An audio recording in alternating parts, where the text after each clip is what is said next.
כשהתחילה המתקפה, הילדים עוד ישנו.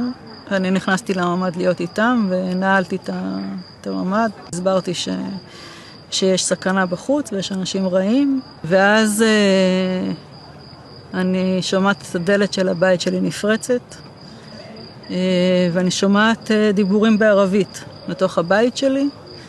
אני מנסה להחזיק את דלת הממ"ד, שהם לא הצליחו לפתוח, אבל כמובן ששישה המחבלים שהיו בתוך הבית שלי הצליחו לפתוח את הדלת.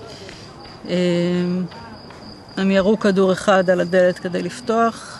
במזל הדלת נפתחה והכדור רק שרט אותי והמשיך ופגע בארון. והם נכנסים ואני אומרת להם, יש לי פה 2 ילדים. הדבר הראשון שאני אומרת להם, בעברית?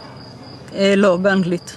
הם מסתכלים, ואז אחד אומר לי באנגלית, אל תדאגי, אני מוסלמי, אנחנו לא נפגע בכם.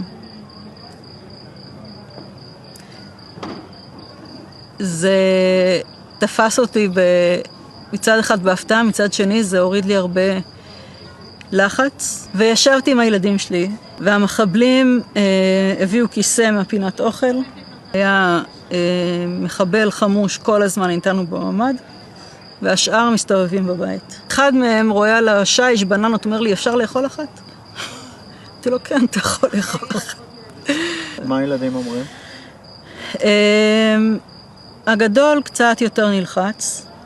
הקטנה לא ממש הזיז לה, הייתה עסוקה בטאבלט שלה. מה שכן הפחיד אותם קצת זה הנשק. היה איזה קונסיליום שלהם ליד הממ"ד די בהתחלה.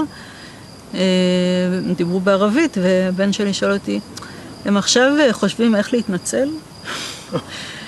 אמרתי לו שכנראה שלא. הם היו אצלי בערך 2 שעתיים. בסוף השעתיים האלה, אחד מהם סוגר לי את דלת הממ"ד, והם יוצאים. זהו. וזהו.